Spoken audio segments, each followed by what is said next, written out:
One of the biggest topics in Canada is about choosing between renting and home ownership. I knew it was a big one the moment I overheard a family at Tim Hortons just casually talking about how they're going to start their own Toronto condo empire. There have been some Canadians who made a ton of money through home ownership, but then there's still those that are renting that aren't sure if they should jump on this trend without going into financial disaster. When you hear someone bought a $300,000 house and it appreciated to $500,000 in just a few years without doing anything, then as a renter you feel like you really missed out by not having an additional $200,000. Likewise, as an owner, when you hear of your renter friends going to pursue a better career opportunity away from home that more than tripled their pay, and it's in US dollars, then you really feel like you missed out on potential income. A home is most likely to be a person's biggest purchase in their life when you put things into perspective. So if you decide to buy, it's super important to do some homework on your own situation before taking anyone's recommendation. Oftentimes it's someone who has already bought a home or made a ton of money in real estate that recommends people to buy real estate, even if it's too expensive and unaffordable for them. 1, 2, 3, go! This causes a home to be a huge liability rather than a good investment. Depending on the person, their goals, and their financial situation, sometimes renting is the better solution. So which one do you choose? On a really high level, you should rent if you're someone who's always on the move, isn't thinking about staying in the same location for an extended period of time, you're not ready for long-term financial commitment, simply can't afford owning a property, have a lot of debt to deal with already, or have unstable income.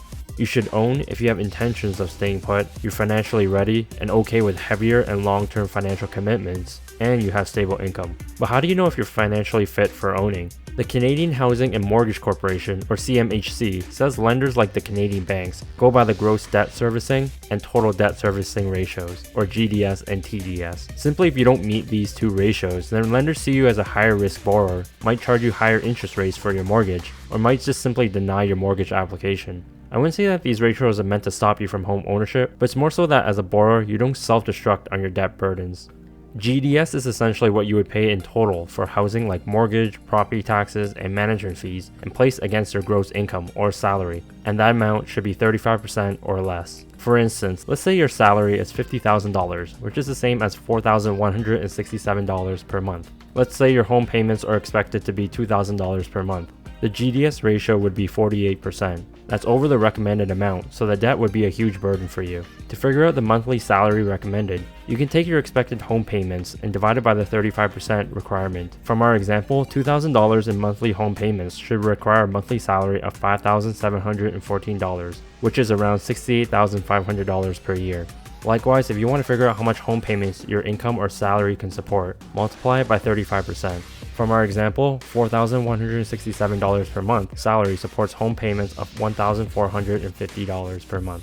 For TDS, it's just a simple extension of GDS, where for home payments, if you have other debt commitments like student loans and car payments, you need to add that in. So whatever monthly debt commitments you have combined should be 42% or less of your income. For instance, let's say your expected home payments is still $2,000 per month, but other debts like student loans and car payments might add another $800 on top. That means the total debt commitment is $2,800 per month. Again, your salary is the same. The TDS ratio would be 67%. That's way over the recommended amount, so the debt burden would be huge. Again, to figure out the monthly salary recommended, you can take your monthly expected debt payments and divide it by 42%. From our example, $2,800 per month in payments would require a monthly salary of $6,667, which is roughly $80,000 per year. Likewise, if you want to figure out how much monthly commitments your gross income or salary can support, multiply it by 42%. From our example, the monthly salary supports a monthly debt commitment of $1,750. To calculate using your own numbers, I've included a link for the calculator that the CMHC provides. In my opinion, I think that the gross income or salary isn't a good representation, and we should really be using the take-home pay that's already reflecting the taxes and deductions you pay, and is really the cash that we get to work with on a daily basis. Besides having an amount saved up for a down payment, which is ideally 20% of the home purchase cost, the expected monthly expenses for your home and other essentials like transportation and food should not exceed 50% of your take-home monthly income.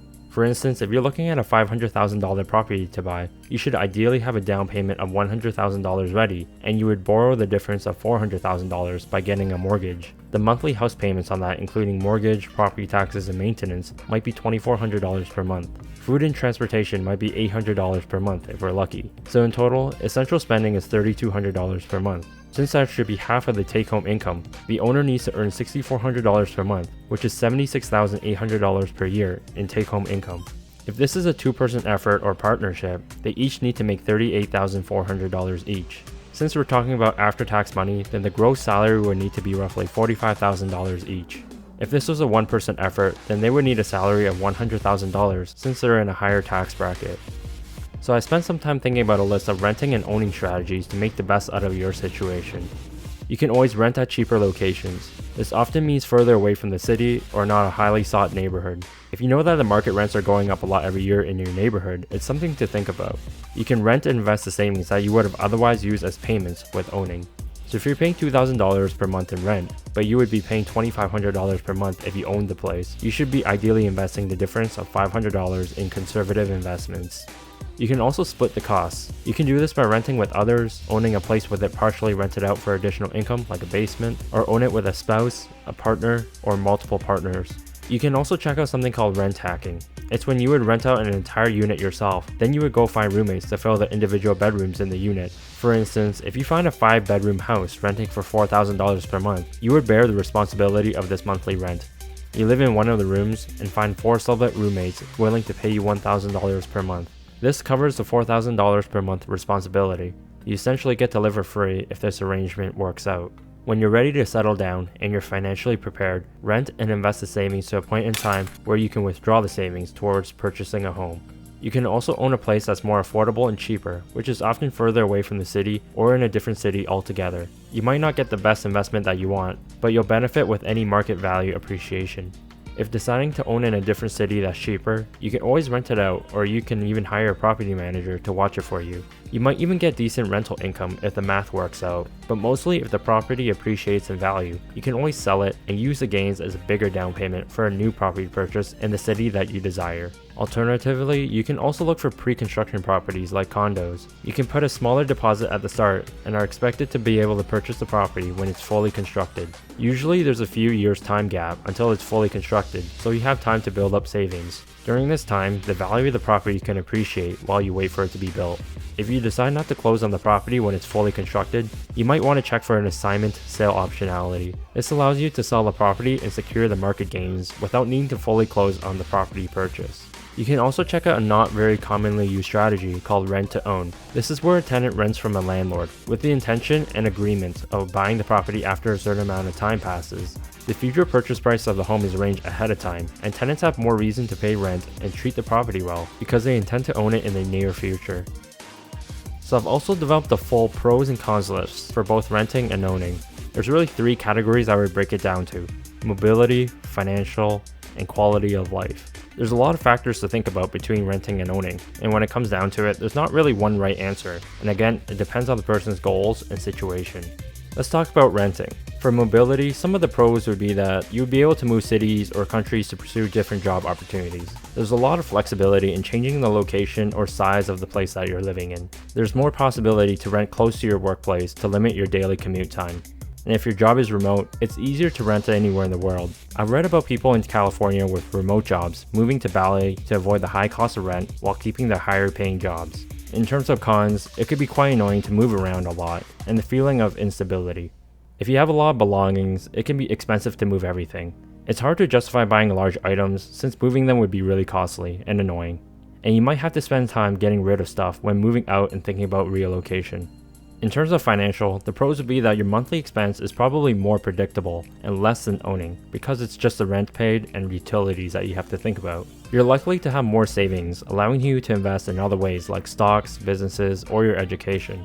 Any repairs are often not the tenant's responsibility. If you decide to rent long-term at a location, you get to lock in those existing rent prices, even if the market rents keep rising over time. It's how some people have significantly lower rents than market rates. Small claim courts tend to side with the tenant over the landlord because the judge doesn't want tenants to be homeless. If remote working is an aspect of your job, then it's more flexible to rent anywhere in the world that's cheap while keeping a high-paying job from the city. Some of the cons would be that you're subject to annual rent price increases. If changing locations, then you're subject to the market rent prices that are often higher over time. A lot of landlords require first and last month's deposit by the tenant, and probably for the keys as well. And also, landlords can subject you to property damages and withhold that deposit even if the problems might not be your fault. For quality of life, some of the pros would be that you'd have more cash savings from your take-home pay every month, meaning you have more money for discretionary spending or even vacations. It's easier to change the scenery of where you live with different locations of places that you can choose from to rent. You're likely to be able to rent closer to your workplace and have a short commute time. Some of the cons would be that you can be evicted if the owner decides to personally use the property themselves. Landlords can be very non-responsive to requests such as repairs and problems. The landlord is likely to leave you with secondhand machinery and furniture that's worn out and might not function properly. It can be tougher to find a place if there are city rules for pets or the landlord has preferences to be pet-free. And generally speaking, homes in neighborhoods that are mostly rented don't have a high quality community, are more dangerous, or are lower in value. Let's talk about owning. For mobility, the pros would be that as long as you can afford it, you can choose to buy whatever location or size of home you want. If it makes sense, you're more likely to have multiple homes over time, because your first home gives you more credibility and collateral with lenders to make additional property purchases over time. Some of the cons would be that the process of changing homes to live in can be extremely annoying because you need to simultaneously sell your home and buy another one successfully. You're likely to have more belongings that make moving harder or more expensive. And it's also harder to leave everything behind to pursue opportunities away from where you live. In terms of financials, the pros would be that you get to invest with considerable amounts of financial leverage. Typically, home values tend to rise over long periods of time, especially in busy locations. In the worst case scenario, you get to live in your investment even if you overpaid or the real estate market collapses. Your monthly mortgage payments won't really be expected to change over time as your debts are slowly being paid off, whereas rent, it's most likely to increase every year. Since a part of mortgage payments goes towards paying down debt, this is similar to forced savings for the owner in the form of debt repayment. You can get a home equity line of credit that allows you to borrow at cheap interest rates and make even more investments, just as long as you keep making those mortgage payments. And you're able to rent out the property or a portion of it, throw in some property-related expenses that you're going to spend anyways, and get tax benefits. Some of the financial cons would be that nowadays, you might be part of an emotional bidding war to buy homes, causing you to overpay by a lot. Also nowadays, the monthly expenditures can be higher because of the mortgage payments and property taxes on expensive property values, and home repairs that need to be made on demand. Owners with high monthly expenditures are considered house poor, meaning that a big part of their income goes towards the cost of home ownership, leaving little left over to pay for other needs and wants, or prevents them from investing elsewhere. With any investment, there are risks, and you might have purchased at the wrong time or place that the home loses value. If renting out, you might get a troublesome tenant that causes damage, doesn't pay, or ruins you financially. There may be moments of vacancy if a tenant ends their agreement or the spot can't be filled. In the case where your property gets burned down, you get a big insurance payout, but that money needs to be used for rebuilding the home, and you won't have a home until it's fully rebuilt. Small claim courts like to side with the tenant, and the landlord often takes the losses and lost opportunities. You may need to provide accommodations to your tenant if the property has problems like floods or pests. In terms of quality of life, some of the pros would be that generally speaking, neighborhoods or areas where the majority of homes are lived in by their owners are higher quality, safer, and more valuable. You don't have to be worried about evictions for non-financial reasons. And depending on your property, you might be able to do landscaping, renovations, or expand its size however you want. Some of the cons would be that if owning far away from your workplace, you're likely to have longer daily commute times, or you might require a vehicle too. If renting, sometimes your tenant can be a headache and require your help all the time. And you'll have less cash savings from your take-home pay, meaning that you'll have less discretionary spending or extravagant vacations. So that's all for now.